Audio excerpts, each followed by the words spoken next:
Ya, oke, jumpa lagi bersama kami. Nah, di sini saya akan menjelaskan eh, penerapan dari nilai toleransi ya dari produk ini ya. Nanti ini kan ada gambar 3D, ini adalah sebuah roda roda pada pintu di mesin CNC.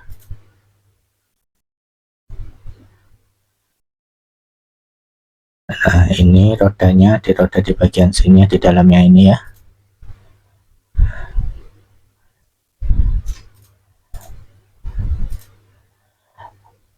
Nah, ini nanti terdiri dari apa saja? Kita akan lihat dalamnya nanti seperti ini. Ada yang namanya adalah bracketnya ini adalah plat bracketnya, terus kemudian ini shaftnya, terus kemudian ada circlip snap ring ya, circlip atau snap ring, terus ada di snap ring ini outer untuk outer, lalu ini snap ring untuk yang innernya. Nah, terus kemudian di sini ada rodanya, nah rollernya, terus kemudian ini adalah bearing, nah bearing yang akan dipakai. Nah, dari sini kita akan belah partnya ini.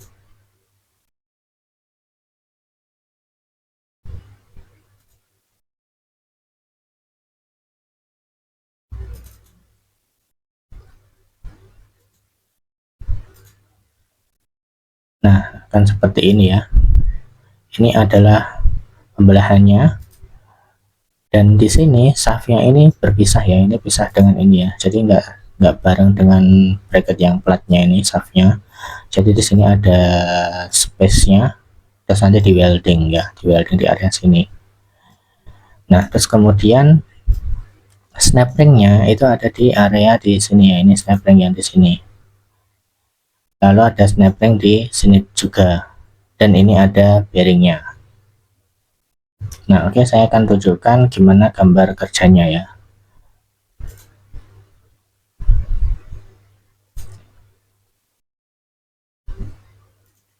Nah, untuk gambar kerjanya itu adalah seperti ini. Jadi saya buat gambarnya dari assembly-nya. Terus kemudian nanti akan saya pecah.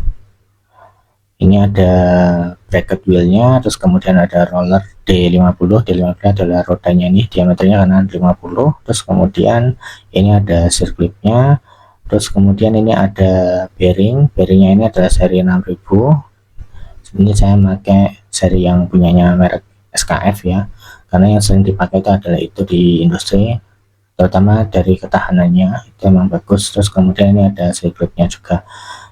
Terus lanjut, ini adalah assembly untuk bearingnya, untuk bracketnya. Ini ada part di sini, terus kemudian ini ada shaftnya ya.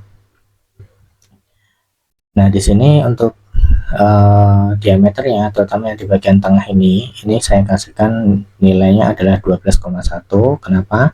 Karena kalau misalkan di sini ini ada 12 ya, kalau misalkan ini nilainya adalah yang lubangnya ini 12 tepat, maka tidak akan masuk ke sini ya. Jadi harus dilebihkan 0,1 ya, karena ini akan di welding ya. Nah, terus kemudian kita masuk ke sini. Nah, ini ada beberapa nilai toleransi. Kalau ini yang jelas tadi itu, ini sebenarnya masuk toleransi umum masih aman ya, tapi ini saya kasihkan toleransi khusus ya, untuk istilahnya biar tepat juga hasilnya. Terus kemudian di sini ada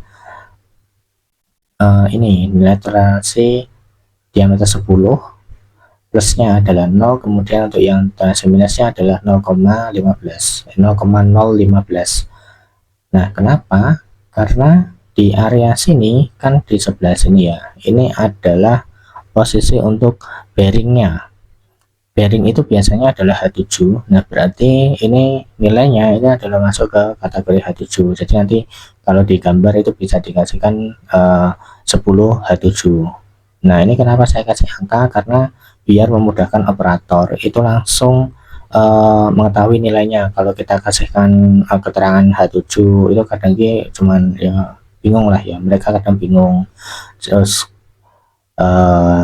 kadang juga saya kasih H7 terus kemudian saya kasih value-nya, nilainya. Nah, seperti ini.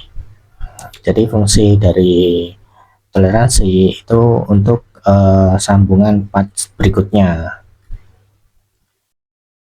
Nah, kayak yang ada di dalamnya ini. Jadi kan ini kan di bagian dalamnya itu kan kena di shaftnya ini, dan itu harus clearance. Jadi emang harus bagus juga. Karena bearing itu adalah permukaannya ini emang clearance ya. Jadi emang nilainya itu rata-rata dia 7 atau N7, nah seperti itu ya. Nah, di dalamnya ini juga sama, biar nggak oblak lah ya, bahasa Jawanya biar nggak oblak. Nah, terus lanjut part yang berikutnya, ini ada netasinya. Terus kemudian di sini ada jarak snap ringnya. Nanti dari teman-teman bisa cari tabel snap ring. Untuk bearing juga sama, bisa dicari aja tabel bearing, itu banyak. Kalau saya biasanya yang tak cari itu adalah tabel bearing dari SKF, karena yang sering saya pakai adalah itu. Terus kemudian kalau untuk snap ring ini bisa menyesuaikan, jadi ini nilainya ini saya sesuaikan dengan ketebalan dari snap ring. Kadang snap ring itu adalah ada yang 0,8 dan ada yang 1 mili, nah seperti itu. Jadi ini memang harus ada kelonggarannya. Nah, terus kemudian di sini juga sama, ini nilainya ini dapatkan dari mana? Nanti dari ketentuan dari nanti dari tabelnya ya, tabel dari snap ringnya itu sendiri. Nah, terus kemudian lanjut pada roda. Nah, ini adalah rodanya. Jadi gambar kerja rodanya ini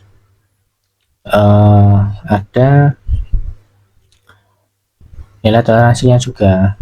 Nah, ini 26 plusnya 0,021. Untuk yang minusnya ini adalah 0. Jadi ini harus lebih besar ya nilainya ya, karena bearing itu nilainya memang tepat ya. Jadi harus posisinya di sini emang harus sliding gitu ya, benar-benar sesuai lah. Nah, kalau enggak nanti bisa oblak nanti. Nah, terus kemudian di sini ada ukuran 27,2, ini sama, ini dapatkan dari tabel, ada tabelnya untuk snap ring. Jadi mountingnya untuk snap ring itu nanti ada ketentuannya, ada tabelnya. Jadi tinggal dicari aja, nanti dari teman-teman bisa cari tabel untuk snap ring, terus tabel untuk bearing itu bisa dicari juga. Terus kemudian oh ya, untuk penentuan diameternya ini juga nggak asal ya. Jadi 10 ini dapatkan dari mana ya? Yang pertama ya dari bearingnya, terus kemudian dari fungsi dari desainnya itu emang didesain seperti ini. Itu sebenarnya alasannya apa saja itu kalian harus tahu. Jadi nggak hanya asal desain, tapi harus tahu kayak problemnya itu apa, terus kemudian nanti solusinya seperti apa dan hasilnya kayak gimana. Nah, kalian harus bisa memikirkan sampai ke situ, bahkan sampai ke jangka panjangnya juga ya, sampai ke kekuatannya dan lain-lain. Nah,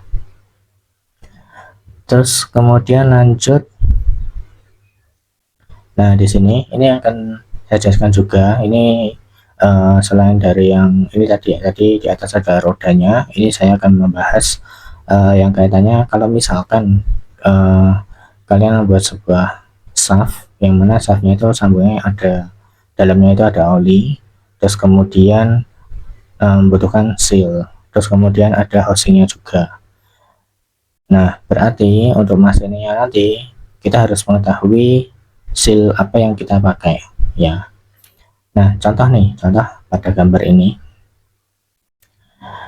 Di sini shaftnya itu pada diameter yang sini, diameter yang gede ini adalah pada D1-nya itu pakai tensinya adalah H11. Nah, kenapa? Karena dari nilai sealant ya, oil seal ini sudah ada standarisasinya, dan ini sudah dari pabrikannya ya, dari standar pabriknya. Jadi kalian tinggal cari saja oil sealnya itu mau pakai seri yang mana. Ini contoh nih ya, contoh misalkan punya Enok ya, ini adalah seri dari Enok. Nah, nanti akan seperti ini, dan ini ada banyak serinya ya, banyak serinya. Terus kemudian di bagian housingnya ini juga sama, harus dikasih toleransi juga. Di sini keterangannya adalah H7. Nah, jadi biar nanti pas ya, karena emang oil seal ini emang ukurannya emang tepat, harus pas, dan kadang itu sesak ya, lebih ke sesak karena di area yang sini itu terdapat oli, jadi olinya itu biar nggak keluar. Dan ini terbuat dari polimer, ini ya, ini terbuat dari polimer, jadi ini bisa naik turun, jadi agak mengunci lah, nah, seperti itu. Nah, mungkin itu ya yang bisa saya sampaikan terkait dengan penggunaan dari nilai toleransi. Jadi kita harus tahu fungsinya, tahu partnya itu untuk apa, kegunaannya bagaimana, dan terus kemudian kita menentukan standar partnya itu apa saja. Kalau dalam roda ini standar partnya itu ada 3, yaitu di snap ring di bagian sini, kemudian snap ring bagian sini, dan bearingnya. Terus kemudian kalau kita sudah menentukan standar part yang kita pakai, kemudian kita tinggal sesuaikan saja dengan dimensi dari standar part tersebut. Nah, mungkin cukup sekian. Semoga ini bermanfaat. Sampai jumpa di video selanjutnya.